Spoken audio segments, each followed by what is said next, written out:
Greetings and welcome to Healthcare Leadership Live. My name is Mike Lyons. I am your host here for Healthcare Leadership Live. And, as always, we're here to bring you content that will help you be a better leader in your healthcare clinical business. And today's guest is going to help us with that on the financial side. This is such an important aspect to your business, maybe the most important thing to pay attention to. And our guest today is Shah. He's coming to us from California. Rush, thanks for joining us here today. Hey, thank you, Mike. Thank you for having me. Appreciate it. Yeah, and then Rush, you are a fractional CFO, but tell us a little bit more about what that means and why do you do this work? Yeah, a fractional CFO helps businesses understand their numbers, but also help them hit their targets and where they want to be. And I often tell people that the difference between a CFO and an accountant is where we look for things, right? An accountant is going to look for things in the back. It's all hindsight, tax and compliance. But they're not really trained to give you forecast projections or deep analysis of your business, right? And so I akin it to, for example, of driving a car. Let's say you're a business owner, the driver, and your business is the car, right? How far do you think a business owners can get if they only look in the rear view mirror, right? That's what accounting is. It's just rear view mirror information. Here's what you did. But imagine having a GPS where you say, hey, Rush, this is my destination. This is my financial target that I want to hit. Help me get there, right? And so from that perspective, no matter what route we take, if we're off path, my job is to get you back on path. We'll never lose sight of our destination, right? And in a car, if you ever think about it, the GPS and the rearview mirror are never the same thing. So why would you treat it the same thing in your business, right? So that is the purpose of a CFO, to help companies grow and succeed and be financially healthy for the future. Well, I definitely know that is a common issue and a common question. I've talked to many healthcare leaders, and they're surprisingly not confident with where they're going, and they're not always happy with where they've come from either. And I know you have done some work in the healthcare world. Can you tell us a little bit about some of the work you've done in healthcare? Yeah, certainly. Well, I've spent over 25 years in the healthcare industry. Now, I work for large organizations, including Kaiser Permanente and Providence Medical Groups. So large multi-specialty, physician groups, right? But I've also had the chance to work for a small business as well. I think, Mike, as we mentioned, I tend to do a webinar sometimes where I focus on a case study. This last company was around it was a $15 million healthcare company when we started it, and that came in as our first CFO. In just 2 years, we grew to 40 million, right? And so a tremendous growth for that company, massive improvement in valuation. I mean, their valuation went up over 30 million in just that time frame. But it took them 15 years to get to that point before they hired me, right? I mean, that's a long time to wait around. And in 2 years, we had this explosive growth that could happen, but they just didn't know what they didn't know from that standpoint until I was able to come along and help them out. Yeah, a lot of times you're right. They don't know what they don't know, and I have clinics tell me that all the time. And the smart ones, they know that they don't know things, and so that's probably the biggest thing to help people progress. And thinking about clinical healthcare businesses, and you've encountered a number of businesses that were, that had opportunities to improve. What are some of the things that you typically encounter as opportunities that they should really capitalize on to improve their future outlook? Yeah, the 3 areas that I like to sometimes focus on is we talk about people, process, right? And what I like to add is the other P, planning, right? But let's talk about the first one. And Mike, I think you're perfect for this, is the people aspect, right? I don't think companies realize the importance of having the right people in their business, or how turnover, for example. I just made a LinkedIn post about turnover, right? How turnover can impact their numbers, right? From that financial standpoint. But more importantly, the culture of the business as well. Who you hire depends, especially in the healthcare business, especially on the service side. related things because it represents your brand, your name as well from that perspective, right? And so, yeah, I think people is very, very important. I'd love to kind of hear a little about you from what you've seen too on the people side and how that plays a role for businesses. Yeah, well, I'm glad you mentioned that. Yeah. People are key, and that's why I do what I do. The best businesses that I have worked with, they know who they are. They've got great core values. Mm-hmm. They hire great people, and they build a space for those people to do their best work, and they foster that with intentionality, and so they get the most out of those people, not in a I don't know, manipulative way, but they Mm-hmm. do it in a way that benefits the patient, the clinic, the physician, and the employees. And so I think it's vital. Yeah. Thanks for No, bringing that up. yeah, certainly. Um, and the other thing I mentioned was process, right? So the key here is to really have processes in place, especially if you plan to grow. The example that I gave of that healthcare clinic that went to 15 to 40 million, they were able to grow because we created standard operating procedures for them, right? So whatever we did in one end clinic, we literally cut, paste, and put into the next clinic that we opened up, right? Mhm. But we had to make sure it works, making sure we do all the due diligence behind the scenes to make sure that when we're ready to go, we're we're far ahead of where we want to be, which kind of leads into my third one is planning, right? You got to plan ahead from that perspective, and even from HR standpoint, Mike, often I ask companies like, listen, are you fortified from an HR standpoint? Workers' comp can go through the roof if you're not careful. Terminations can be a nasty legal battle if you're not prepared and don't have a good employee handbook and all Mhm. the things. So be prepared, right? And plan for the future, plan ahead, and have the right staff in place to help you plan that space. Yeah, and one of the key things from a HR perspective with planning, especially for a business that wants to grow, but even for a business that just kind of wants to sustain what they're doing, is plan for leadership growth. You Mm, know, you're gonna have a need for new leaders at some point, especially if you're in growth mode.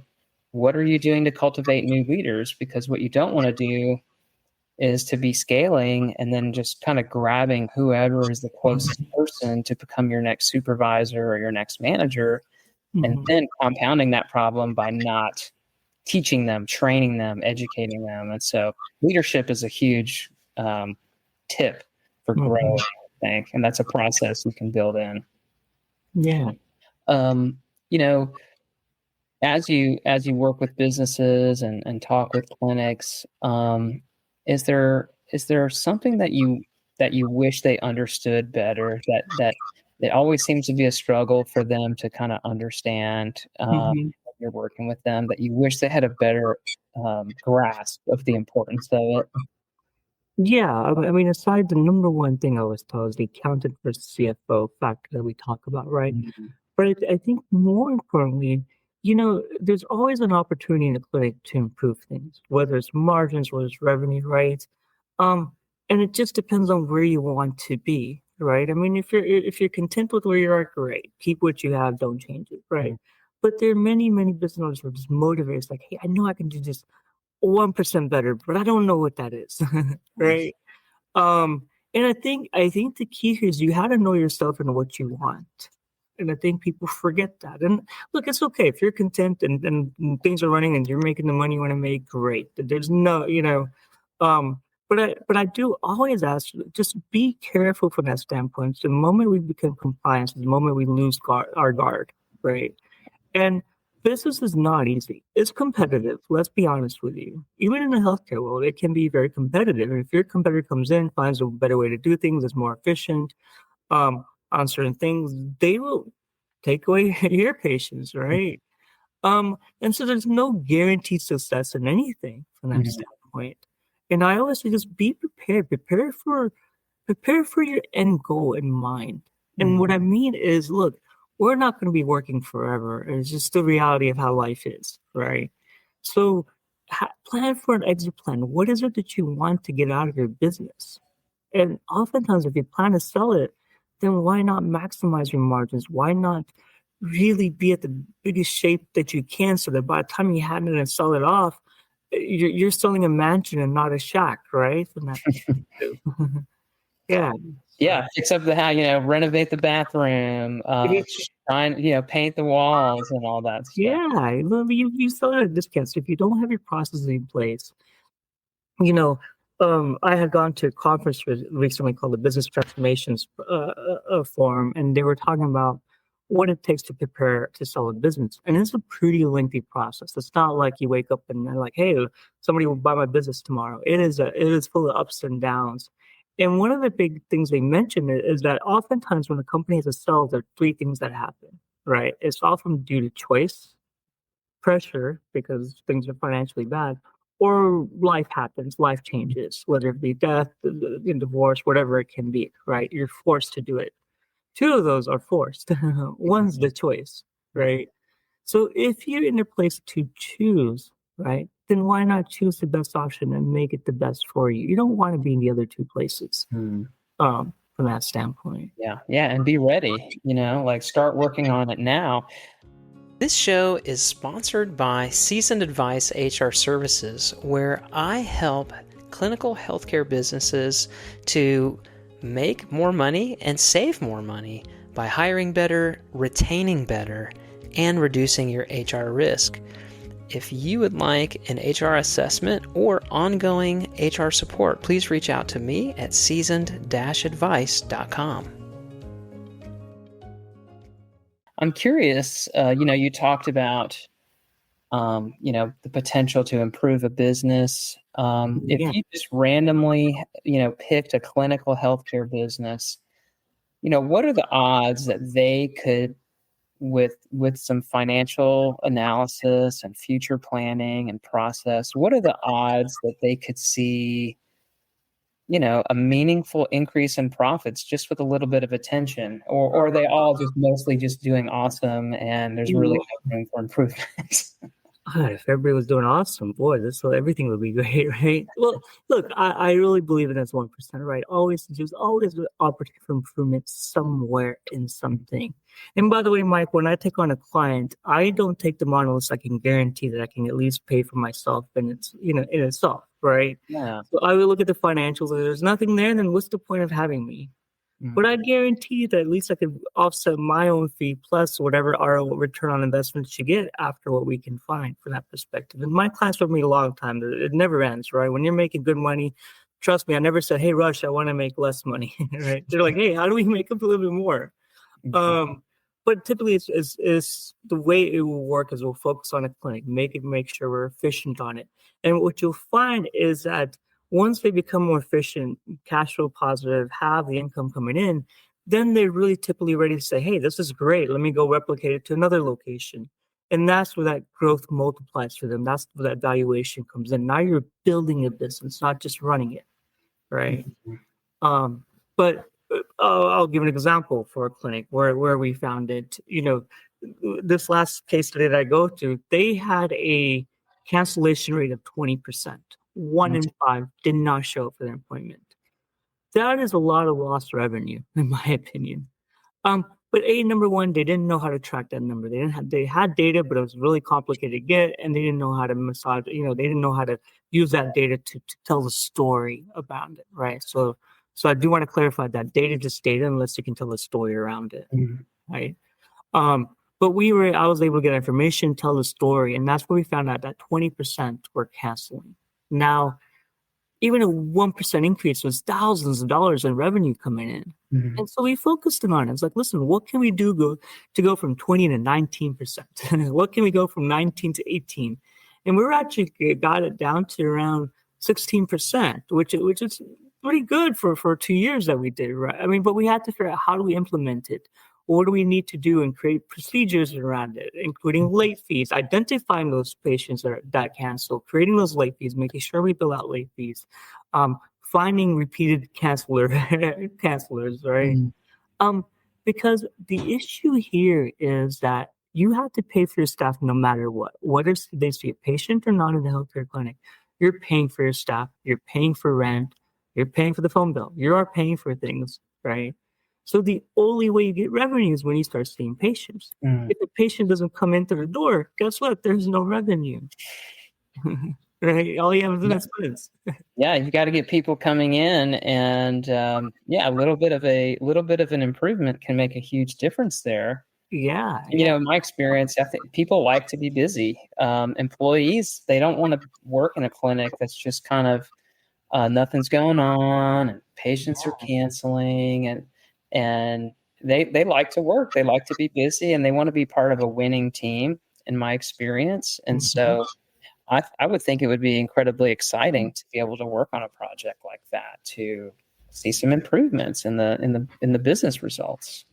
Yeah, not only did we get the data, but we created dashboards to be constantly able to monitor things, right? Mm, That's the big difference. You just don't know what you don't know, right? And sometimes you find out way too late.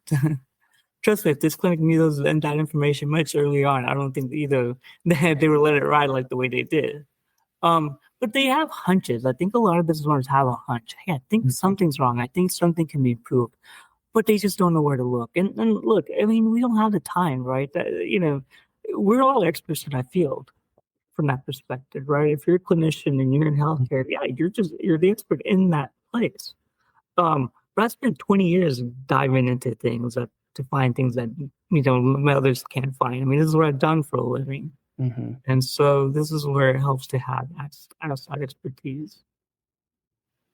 Yeah, I can totally, in my experience, when you can measure something and put that in a public place and Yeah. talk about it, and it gets people excited to say, "Oh, look, we've had fewer, cancellations or no Yeah. shows. Like, Yeah. let's see if we can get it down to 15, 14, Mhm. let's go." Like, have you seen people kind of get excited about that? Oh my gosh. Yeah. Well, because now they know, right? Yeah. And they know the impact of the changes they make. It's not just like, hey, we're going to go from 20 to 19 for the heck of it. It's like, Yeah. listen, if we change it by 1%, then this is how much revenue it can add on. Then the question becomes, well, do you want to take this on or not? Right. Um, but once you provide the knowledge, you can provide that factor of choice, right? Yeah. You have to know. And same things from many areas, even from HR, right? I mean, think about it, turnover, as I mentioned earlier. Mhm. You got to be tracking what the turnover rate is for your company. How many employees are leaving? How many are coming in? Why are they leaving? Right? Mhm. And then be able to take actions on it. That information, that data tells a story. Right. But they Absolutely. need an expert like you to say, hey, well, here's what's happening. Let me tell you what's happening behind the scenes. Yeah, and the number that I frequently cite as the cost of losing an employee is around $25,000 a year, and that's Yeah. that's on the low side. We're just talking about an MA or a technician, Yeah. because the common range of the cost to lose an employee is anywhere from 50% of their annual salary to 200% or more, Right. because you've got to train someone new. You've got downtime, so lost productivity. You might have to pay Yeah. more overtime to existing staff. Then there's the morale impact of having someone walk out the door and, oh, now we're having to work more. Uh, Mhm. and so there's so many little ways that turnover costs money. But I'm so glad you brought that up, because it absolutely has a financial impact on the business. Um, my next kind of line of thought here, as we're talking, is, you know there seems to be a lot more frustration Mhm. in social media and in the big media, I guess, about the traditional insurance payers and how hard it is to get paid, and some of the frustration, I guess, that providers and members have with the insurance industry. Mhm. Um, is there any? I'm curious to know, what have you seen clinics do things effectively to try to get more money out of their claims that they submit? Mhm. Tips for that you're seeing people utilize. Yeah, yeah. The last company as a CFO, I had run the revenue cycle team. First time I had done it, and it was definitely eye opening on Mhm. the whole process around giving money from insurance. I Yeah. mean, It's an interesting game, right? From their perspective of business, their job is probably to deny to make their money. Your job as a clinician is like, hey, I want everything accepted, right? So you're playing this Mm, classic denial acceptance game for them. But again, know your numbers, know what the denial rate is, mm, know the process, right? Sometimes denials happen because proper authorization wasn't done. There is a whole process you have to go through sometimes um, to determine that. But know your insurance companies too that you sign a contract with. And I would always be cautious on the contracts I sign. I mean, mm, they don't always pay the highest rates. mm, You're going to have to determine how much volume it asks you to stay at that rate. Their objective is to keep costs down from their perspective. That's right? I mean, from their business as well. Um, mhm, and your job is to make sure you build the right amount so that you can stay in business. So this is the counterplay mm, here. But that happens. And I mean, oftentimes what I do is I just compare their rates versus even the government rates, Medicare rates, right? I mean, keep in mind the CPT codes don't have an age range on them. Right. And so if you can have if Medicare covers it, of course, right, from that standpoint, mhm, or Medicaid, but compare with what the government is paying from that perspective, right? I mean, they should be comparable. Why would the government pay more than a private insurance company? mhm, I mean, at least that's my perspective, right? But you just have to know your numbers at the end of the day. And there's always opportunity. But I'm not a revenue cycle expert. I've done it, I managed it, right? But that's just not what I spend my whole career on. But the idea is to get that information, mhm. make sure you have a good team, and then always ask, hey, if we can just improve this by X%, what's the impact? Yeah, I've seen the best teams, exactly what you said. They know their numbers, they're paying attention to their accounts receivable, Mm-hmm. and they're holding themselves accountable to how effectively they collect and how Mm-hmm. effective they are at billing clean claims. And yeah, like you said, getting those authorizations done when there's a required ahead of time. Yeah. Um, if I'm a clinic owner and I'm wanting to grow my revenue, what are I don't know, what's an idea that maybe people should be thinking about if they want to think about growing their revenue? Is it, Mm-hmm. premium services? Is it working more hours? Mm-hmm. Is there some Yeah. way that people can grow their revenue without maybe growing their stress? And I Yeah. guess, yeah, I'd love to hear your Uh, thoughts. yes, number one, rate is key because that will determine whether to work more hours or not. Um, think about, I like to compare, let's say you're Walmart, right? High volume, low rate, right? Or Nordstrom, right? Very high price, but low volume. You can make money both ways. The question is, what do you want to work towards, right? This is why rate is so important. And the game of healthcare revenue is really two simple things: is volume and rate, right? So one, figure out the volume, which is improving cancellations rate, making sure you have enough patients come in, patient flow happening, right? So focus on that. Mhm, Once you have the volume, focus on the rate. Am I getting paid the right amount? What does it take? If I got a 3% increase in the contract here, well, how much money would that be? Those are the best ways to make money without, I mean, a rate increase is literally money without doing extra work from that standpoint, right? And there is a way you can increase your rate and still have a lower volume, but still make the same amount of money. And I do a lot of these analysis for our clients because those are the two things. If you go up prices by 10%, depending on the rate that, let's say your prices go up 10%, you could lose, in theory, perhaps even 10% of your population to just keep the same rate, right? mhm, Sometimes we have a fear, oh, if I increase rate, we'll have less people coming in. But you also want to be competitive in the market when it comes to your rate. Or if you're charging a little bit more than what your competitors are, make sure you have a strong brand to justify that. So price based on value, just not what your competitor is. So don't go into competitive cutthroat competition because now you're gonna have to find other ways to make your net income at the end of the day if your revenue isn't right. mhm. Yeah. Do you think that most businesses, if they had to focus on one thing or the other, should they focus more on revenue side or should they focus on the cost side of their business? Right. Great question. And I think it just depends. And honestly, it just depends. I mean, But I'll give you, this is a quote that I always say in my webinar too, right? Revenue is vanity, right? It is the top line number. You could be a $50 million clinic and still have cash flow issues at the end, and least to lose money, right? It can happen. So revenue is a vanity number, but it can help you, if done correctly, to create profitability. So profitability is sanity, right? So revenue is vanity, profitability is sanity, right? When you have a profitable business, you can feel a little bit at ease, a little bit about the fact that you have money coming in. But even a profitable business can have cash flow issues. So at the end of the day, cash is king, right? And so going back to revenue is vanity, profit is sanity, cash is king. And that's why having AR, looking at AR is crucial, right? Making sure the cash is there, that you're not, struggling from that standpoint. But my whole point is they all tie together, right? So revenue is a component. It's nice to be a $50 million company because a 10% margin is, $5 million.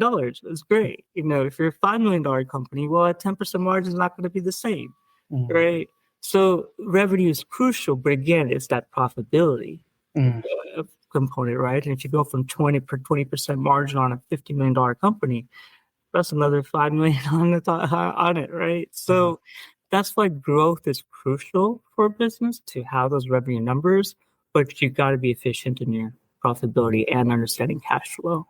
Gotcha. Cool. Well, finance is so important. You've got to know your numbers.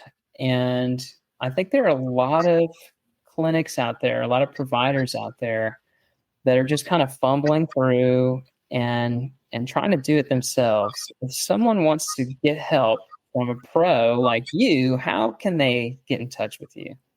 Certainly. Well, if you're on LinkedIn, you can find me as Rush Shah at Modern CFO on LinkedIn. My email is rush@moderncfoservices.com, or you can check out my website, moderncfoservices.com as well. So all of those areas you can find me. Awesome. And I'll put your contact information into the show notes of the show. But Rush, thanks so much for joining me. I really enjoyed it. Yeah, appreciate it. Hey, thank you for your time. Well, that brings this episode of Healthcare Leadership Live to a conclusion. If you enjoyed this episode, please subscribe to the show on your podcast app and share it with someone who would value the content. I promise to bring you more guests and content to help make you a better healthcare clinical leader. I also invite you to subscribe to my HR newsletter for healthcare leaders. You can find information about that at seasoned-advice.com. Now go out there and lead with confidence.